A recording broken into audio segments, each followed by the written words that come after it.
Hello friends. आज की video में हम जानेंगे वृत्त के बारे में। यानी कि पूरा वृत्त को हम एक ही वीडियो में कवर करने वाले हैं। ठीक है, तो वीडियो थोड़ी बड़ी हो सकती है लेकिन बहुत ही बेहतरीन है, इसको ध्यान से देखिएगा। तो सबसे पहले हम जानेंगे कि वृत्त किसे कहते हैं। ठीक है, इसके बाद से हम जानेंगे कि जीवा क्या होता है, फिर व्यास किसे कहते हैं, त्रिज्या किसे कहते हैं। ठीक है, और यहाँ पे चाप है, इसके बारे में जानेंगे हम कि चाप किसे कहते हैं और त्रिज्या खंड क्या है और वृत्तखंड किसे कहते हैं। इन सभी के बारे में हम जानेंगे। ठीक है, इसके बाद से यहाँ पे 3 प्रश्न है, इसमें हमको क्या करना है, यहाँ पे वृत्त की परिधि ज्ञात करना है। ठीक है, इसको भी हल करेंगे हम। इसके बाद से यहाँ पे वृत्त का क्षेत्रफल ज्ञात करना है और यहाँ पे वृत्त के चाप की लंबाई ज्ञात करना है। तो इन तीनों प्रश्नों को भी हल करेंगे। ठीक है, देखिए देखिए अगर आपके प्रश्न में ऐसे वर्ड मिल जाएं, ठीक है, ऐसे शब्द आ जाएं, जीवा, व्यास, त्रिज्या और चाप, त्रिज्या खंड, ऐसे शब्द मिल जाए, यानी कि आपके प्रश्न में अगर ऐसे शब्द आ जाएं तो आप उसको समझ नहीं पाते हैं। ठीक है, तो अगर समझेंगे नहीं कि इसका मतलब क्या होता है तो प्रश्न को कैसे हल करेंगे। इसलिए बहुत ही महत्वपूर्ण है, इसको ध्यान से देखिए। ठीक है, और मैं आपको एकदम बेहतरीन तरीके से समझाऊंगा, एकदम आसानी से सारी चीज़ें समझ में आपको आ जाएगी। ठीक है, तो ध्यान से देखिए। चलिए वीडियो स्टार्ट करते हैं। देखिए, सबसे पहले हम जानेंगे कि वृत्त किसे कहते हैं। वृत्त किसे कहते हैं, देखिए, वृत्त एक ऐसा वक्र आकृति होती है। वक्र मतलब क्या होता है, गोल। यानी कि वृत्त एक ऐसा वक्र आकृति होती है जिसके केंद्र से दूरी क्या होती है, समान होती है। ठीक है, यानी कि वृत्त के किसी भी बिंदु से इस केंद्र की दूरी क्या होगी, समान होगी। ठीक है, जैसे देखिए, इस केंद्र से यहाँ तक की जो दूरी होगी ना, वही दूरी यहाँ से यहाँ तक की भी होगी, यहाँ से यहाँ तक की भी होगी और यहाँ से यहाँ तक की भी होगी। ठीक है, सारी दूरियाँ क्या होगी, आपस में समान होगी। यानी कि वृत्त के किसी भी बिंदु से केंद्र की दूरी क्या होती है, हमेशा समान होती है। तो इसे हम कहते हैं वृत्त। ठीक है, तो ये तो एकदम आसान है, इसको आप समझ गए। ठीक है, अब देखेंगे हम जीवा, व्यास और त्रिज्या। ठीक है, देखिए यहाँ पे जीवा किसे कहते हैं, वृत्त के किसी भी दो बिंदु को मिलाने वाले रेखाखंड को हम क्या कहते हैं, जीवा कहते हैं। यानी कि अगर हम इस बिंदु से और इस बिंदु को मिलाते हैं तो जो रेखाखंड है ना, इस रेखाखंड को क्या कहेंगे, हम जीवा कहेंगे। ठीक है, तो इसी प्रकार ये भी हमारी एक जीवा है। ठीक है, कोई ज़रूरी नहीं है कि जीवा ऐसे ही होगा। ठीक है, अगर हम इस बिंदु से इस बिंदु को मिलाएं तो ये भी हमारी एक जीवा हो जाएगी। ठीक है, यानी कि वृत्त के किसी भी एक बिंदु से दूसरे बिंदु को मिलाने वाली रेखा को हम क्या कहेंगे, जीवा कहेंगे। तो ये हमारी जीवा हो जाएगी। थोड़ा पेन नहीं चल रहा है। ठीक है, और अगर हम यहाँ से इस बिंदु को मिलाएं तो ये भी हमारी एक जीवा कहलाएगी। समझ गए, यानी कि वृत्त के किसी भी बिंदु से किसी दूसरे बिंदु को मिलाने वाली रेखा को हम क्या कहेंगे, जीवा कहेंगे। देखिए, इस प्रकार ये भी हमारी क्या है, जीवा है। ये सभी क्या है, जीवा है। ठीक है, समझ गए जीवा किसे कहते हैं। देखिए, अगर हम ऐसे ही जीवा खींचते जाएं तो एक ऐसी जीवा होगी जो वृत्त का सबसे बड़ा जीवा होगा। ठीक है, और वो केंद्र से होकर गुजरेगा। ये हमारा केंद्र है ना, तो जीवा क्या होगा, वो जीवा केंद्र से होकर गुजरेगा। तो इसको हम कहते हैं व्यास। ठीक है, देखिए, ये जीवा छोटा है ना, इससे बड़ा ये है और इससे बड़ा ये है। तो ऐसे ही अगर हम खींचते जाएं, जीवा खींचते जाएं तो एक ऐसा जीवा होगा जो केंद्र से होकर जाएगा, यानी कि वृत्त के केंद्र से होकर गुजरेगा और वृत्त का सबसे बड़ा जीवा होगा। तो उससे हम क्या कहेंगे, व्यास कहेंगे। ठीक है, और इसको हम डी से दिखाते हैं। इसे हम व्यास कहते हैं और व्यास को हम डी से दिखाते हैं। ठीक है, तो व्यास किसे कहेंगे, हम वृत्त के केंद्र से गुजरने वाली जीवा को हम क्या कहेंगे, व्यास कहेंगे। या फिर इसको आप ऐसे कह सकते हैं कि वृत्त की सबसे बड़ी जीवा को हम व्यास कहते हैं। ठीक है, और इसको हम डी से दिखाते हैं। डी से मतलब डायमीटर, इसको हम इंग्लिश में डायमीटर कहते हैं। ठीक है, अब देखिए, अब त्रिज्या कैसे कहते हैं। देखिए यहाँ पे इस केंद्र से इस वृत्त की दूरी को हम क्या कहते हैं, त्रिज्या कहते हैं। यानी कि इस केंद्र से यहाँ तक की दूरी को हम क्या कहेंगे, त्रिज्या कहेंगे। ठीक है, और इसको हम आर से दिखाते हैं, यानी कि रेडियस, इसे हम आर से दिखाते हैं। ठीक है, तो एक व्यास में हमारी 2 त्रिज्या होती है। देखिए, इस केंद्र से यहाँ तक की दूरी एक त्रिज्या हो गई और यहाँ से यहाँ तक की दूरी एक त्रिज्या हो गई। ठीक है, यानी कि एक व्यास में 2 त्रिज्या होती है, यानी कि एक व्यास बराबर 2 त्रिज्या होती है। ठीक है, समझ में आ रहा है। यानी कि इस वृत्त से इस केंद्र की दूरी को हम क्या कहते हैं, त्रिज्या कहते हैं। ठीक है, ये समझ में आ गया। एक व्यास बराबर क्या होता है, 2 त्रिज्या होती है। समझ गए, एक व्यास हमारा जो होता है वो 2 त्रिज्या के बराबर होता है। ठीक है, अब देखते हैं चाप किसे कहते हैं। देखिए यहाँ पे चाप किसे कहते हैं। देखिए, वृत्त के परिधि का कोई भी हिस्सा चाप कहलाता है। समझ गए, देखिए इसको, ये हमारा वृत्त है ना, तो इसकी जो ये साइड का जो लाइन है, साइड की जो रेखा है, इसको हम कहते हैं परिधि। तो इस परिधि का कोई भी हिस्सा, कोई भी टुकड़ा क्या कहलाएगा, चाप कहलाएगा। जैसे देखिए यहाँ पे, यहाँ से यहाँ तक का जो हिस्सा है इसको हम क्या कहेंगे, चाप कहेंगे। ठीक है, इसी प्रकार यहाँ पे यहाँ से यहाँ तक का जो हिस्सा है ये भी हमारा क्या है, एक चाप ही है। ठीक है, और यहाँ पे देखिए, यहाँ से यहाँ तक का जो हिस्सा है ये भी हमारा क्या है, एक चाप है। ठीक है, तो वृत्त के परिधि का कोई भी हिस्सा क्या कहलाता है, चाप कहलाता है। अब यहाँ पे देखिए, इस वृत्त में यहाँ से यहाँ तक की जो दूरी है ये हमारा एक चाप है। ठीक है, मगर यहाँ से यहाँ तक की जो दूरी है ये भी हमारा एक चाप ही है। ठीक है, लेकिन ये क्या है, छोटा है ना, ये हिस्सा हमारा छोटा है, तो ये क्या कहलाएगा, लघु चाप, यानी कि छोटा चाप।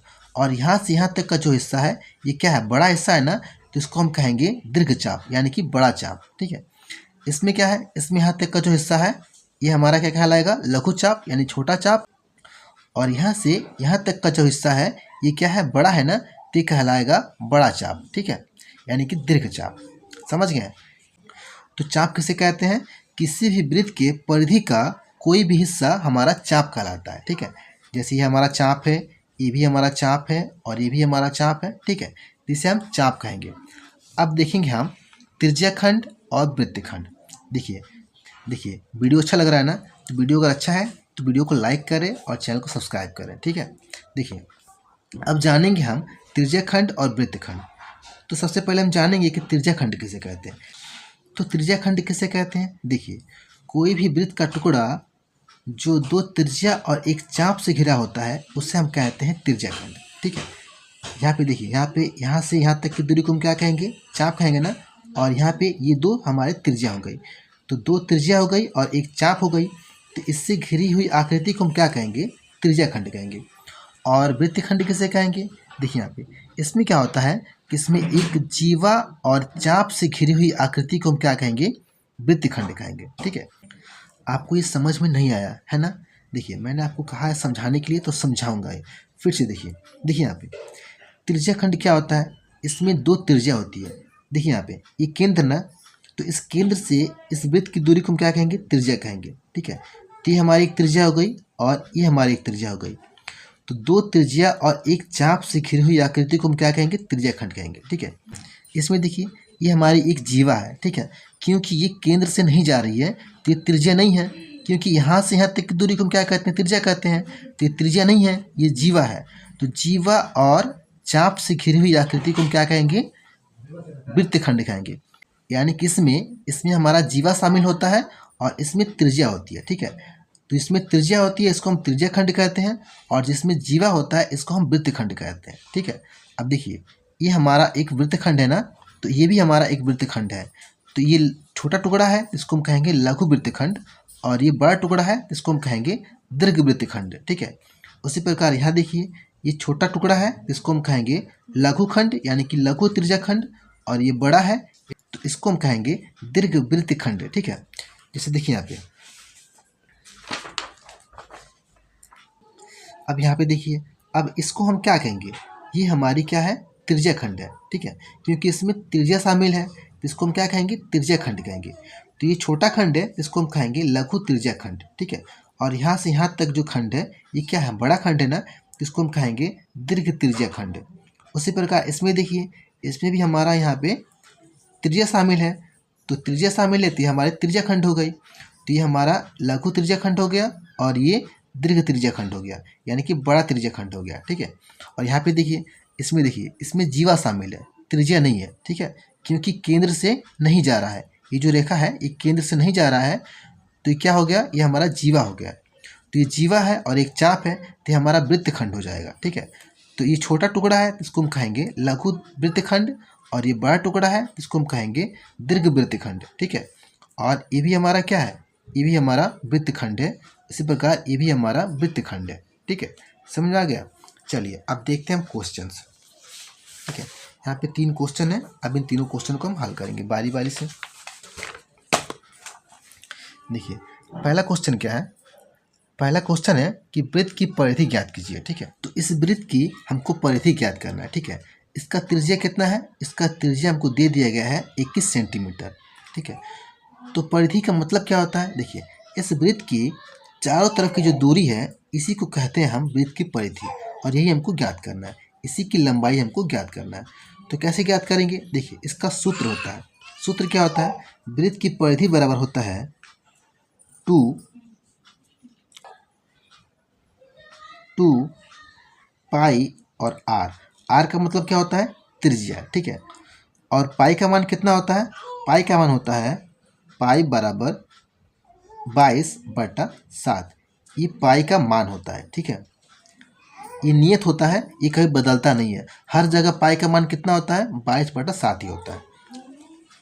ठीक है, तो इन सब का मान हम इसमें रखेंगे और वृत्त की परिधि निकालेंगे। ठीक है, देखिए आर का मान कितना है, आर बराबर है 21 सेंटीमीटर। तो यहाँ पर लिख लेंगे हम आर बराबर कितना है, 21 सेंटीमीटर। ठीक है, अब इन सब का मान हम इस सूत्र में रखेंगे। ये सूत्र है, यह वृत्त की परिधि का सूत्र है, तो इसमें हम रखेंगे। देखिए ये 2 को रखा पहले हमने, इसके बाद से पाई का मान कितना है 22/7, तो रखेंगे हम 22/7।